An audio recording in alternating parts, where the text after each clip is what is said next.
안녕하십니까. 인공지능과 로봇 시대의 생존 전략 35강입니다. 저는 고려대 윤성식 교수입니다. 지난 시간 즉 34강에서는 평생 학습의 시대에는 열정이 없으면 생존할 수 없다는 이야기를 했습니다. 이번 강의 즉 35강에서는 저출산과 기본소득 제도에 대해 고민해 보겠습니다. 인구가 너무 많아 각종 문제를 야기하고 있는데도 일부 국가에서는 저출산이 문제입니다.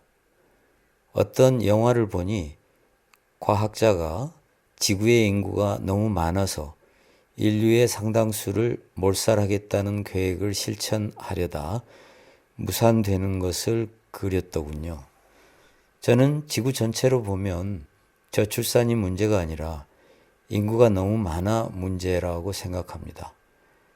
자원의 무분별한 낭비와 환경 파괴로 지구는 해마다 이상 기온과 이변을 겪습니다. 인간은 망할 수준에 도달할 때까지는 절대 정신을 차리지 못합니다. 인구라도 줄면 자원 낭비와 환경 파괴가 줄지 않을까 생각해 봅니다.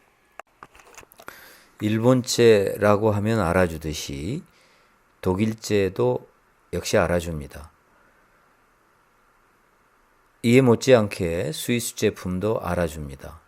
메이드 인 스위스는 확실히 다릅니다. 스위스는 UN 가입 국가 행복도 조사에서 항상 110위 안에 들어갑니다. 2008년 경제 위기 이후로 세계 경제가 추락했지만 스위스 경제는 상대적으로 견고했습니다. 스위스는 유로화를 사용하지 않고 스위스 프랑을 사용합니다. 주식 투자만으로 세계적인 부자가 된 워런 버핏은 가진 달러를 다른 통화로 모두 바꾼다면 어떤 통화를 선택하겠느냐는 질문에 스위스 프랑이라고 답했습니다. 스위스는 재정적으로 안정된 나라라는 말도 덧붙였습니다. 모든 면에서 우수한 모범 국가인 스위스는 사상 유례없는 실험을 했습니다. 모든 국민에게 조건 없이 1인당 매달 300만 원에 가까운 돈을 현금으로 지불하는 기본소득제를 시행할 것인지를 두고 국민투표를 실시한 것입니다. 결국 부결되고 말았지만 언젠가는 가결될지 모릅니다. 핀란드는 월 70만 원을 지급하는 기본소득제를 시범 실시하는 중입니다. 월 300만 원 정도를 받는다면 과연 일을 할 필요가 있을까요? 어차피 세상은 노동의 종말로 간다는 예측이 나옵니다. 인공지능과 로봇이 모든 일을 다 맡아서 하면 뛰어난 인재 극소수를 제외하고 할 일이 별로 없습니다. 물론 새로운 일자리가 만들어진다고 하지만 새로운 일자리가 생각보다 작을 수 있습니다. 미래는 무엇 하나 확실하지 않기 때문에 우리는 다양한 시나리오를 준비해 두어야 합니다. 할 일도 없는데 억지로 일자리를 만들어 비용을 낭비하는 것보다 차라리 1인당 생활비를 조건 없이 나누어 주고 경제를 운영하는 편이 더 낫다는 게 기본소득제의 논리입니다. 가난한 사람에게만 기본소득제를 실시하면 되지 않을까요? 정부 예산이 충분하지 않을 테니 말입니다. 가난한 사람을 선별하는 행정 과정은 생각보다 복잡합니다. 그보다는 모두에게 기본소득제를 실시하고 부자에게 걷는 세금을 조금 더 거두는 것이 행정 비용이 덜 듭니다. 따라서 이런 제도를 실시하면 형식상으로는 모두에게 돈을 나눠주는 무상복지 같지만 실질적으로는 선별적 복지입니다. 인공지능과 로봇이 대거 등장해 노동의 종말이 온다는 예측이 있습니다. 미래는 알 수 없지만 가능한 시나리오 중 하나임은 분명합니다. 이 책은 미래를 예측하려는 책이 아닌 미래에 나타날 수 있는 다양한 가능성을 모두 상상해보고 어떤 상황이 발생하더라도 대비할 수 있는 대응력을 갖추자는 이야기를 전하고 싶어 쓴 책입니다. 인공지능과 로봇이 블루 칼라와 화이트 칼라의 노동을 담당하고 예측한 대로 새로운 일자리가 생기지 않을 경우 정말 노동의 종말이 올 수도 있습니다. 기본소득제는 노동의 종말이 올 경우 정부가 취할 수 있는 유력한 정책 중 하나입니다. 여론조사를 믿고 신상품을 개발했다가 망한 기업도 있고 여론조사의 근거에 정책을 추진하다가 심한 반발에 부딪혀 실패한 정부도 있습니다. 한국은 복지에 관해 여론조사를 실시하면 부정적인 결과가 나오는 경우가 많았습니다. 하지만 최근에는 긍정적인 여론조사 결과가 나오기 시작했습니다. 가난한 사람 탓이라는 한국인의 정서가 변화한 증거입니다. 그러나 여론조사 결과만 믿고 섣불리 복지정책을 실시했다가는 역풍을 맞을 가능성이 큽니다. 제가 보기에 대다수의 한국 사람은 여전히 기본소득제 같은 복지정책에 극도의 반감을 가지고 있습니다. 우리는 모든 것이 공개되는 시대로 진입하는 중입니다. 저작권을 주지 않고 크리에이티브 커먼스 라이선스로 일부 저작물이 공개되는 시대입니다.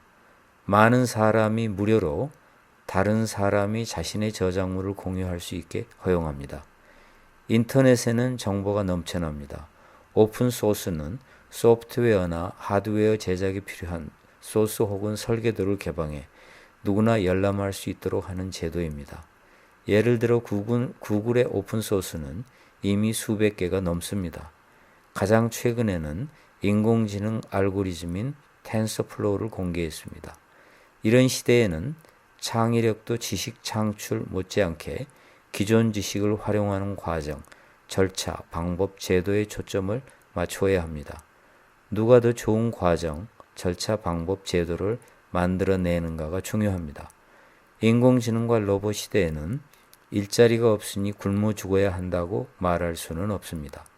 저는 비록 보편적 복지에 반대하지만 노동이 종말을 맞이하면 기본소득제 이외에 과연 다른 대안이 있을까 싶습니다. 우리가 어떤 과정, 절차, 방법, 제도를 만들어야 하는가는 상당 부분 정치에 달려 있습니다. 기본소득제가 실시되면 오직 소수만이 일하려 하지 않을까요?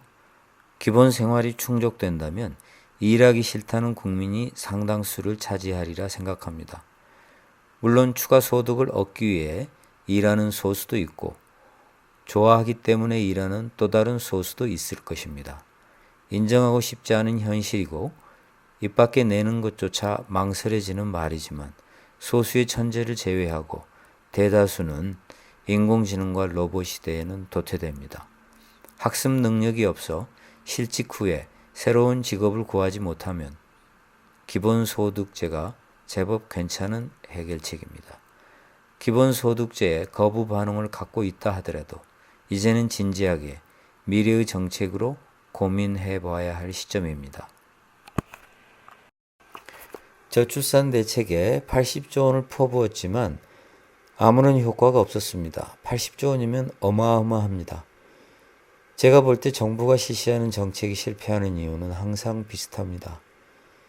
동일한 오류를 반복하는 정부도 안타깝지만 이런 일을 잡아내지 않고 공무원의 작은 비리 캐기에만 몰두하는 감사원이 더 안타깝습니다. 앞으로 저출산 문제는 인공지능과 로봇으로 해결할 수 있을지 모릅니다. 인구가 줄어도 인공지능이 장착된 로봇은 노동자 몇 명분의 역할을 합니다. 젊은이가 줄어도 로봇이 대신 전쟁에 나가고 공장에서 일한다면 노후 세대를 충분히 먹여 살립니다. 부모와 이야기하기 귀찮아하는 자식보다 TV가 더 효자라는 말이 있습니다. 지방에 자리한 요양병원에서는 인내심 강한 간병인을 구하기 어려워 외국인을 채용한다지만 로봇의 인내심은 무한합니다. 우리와 다른 문화를 가진 사람이 이민 와서 충돌이 생기는 것보다 우리가 원하는 인공지능과 로봇으로 저출산 문제를 해결하는 게 더 나을 수도 있습니다. 우리가 저출산 문제를 인공지능과 로봇이 아닌 아이를 더 많이 낳는 방법으로 해결하려 한다면 기본소득제를 실시할 각오를 해야 합니다. 아이를 낳으라고 장려해 놓고는 인공지능과 로봇에 의해 실업자가 되었을 때 내 입에 풀칠은 내가 알아서 해라는 식으로 문제를 해결하려 하면 안 됩니다. 내 아이가 살아갈 세상을 염려해 아이를 낳지 않는 사람이 많은 요즘입니다. 기본소득을 보장하지 못한다면 아이를 낳으라고 장려해서는 안 됩니다. 분명 100세 시대의 인구가 감소해 경제에 많은 악영향을 미치겠지만 인공지능과 로봇도 경제 인구에 포함할 수 있습니다. 요즘은 로봇에 세금을 부과해야 한다는 말까지 나옵니다. 인구가 늘어나면 소수의 천재를 제외하고는 대다수가 기본소득에 의존해 살아야 할지 모릅니다. 인공지능과 로봇 시대에 생겨날 많은 문제를 정치가 풀어야 합니다.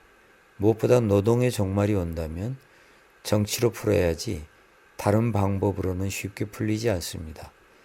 저출산으로 줄어드는 노동력을 인공지능과 로봇으로 대체할 것인지 점점 경쟁력을 잃어가는 인간으로 채울 것인지의 문제는 가치와 철학의 문제이자 앞으로 우리 정치가 해결해야 할 문제입니다. 정치에 관심을 가져야 한다는 말은 그래서 강조하고 또 강조해도 아깝지 않습니다. 이상으로 35강을 마치겠습니다.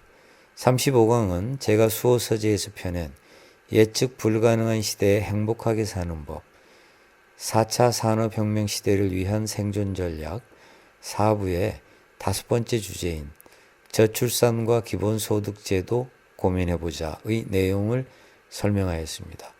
감사합니다. 저는 고려대학교 윤성식 교수입니다. 다음 시간에 또 뵙겠습니다.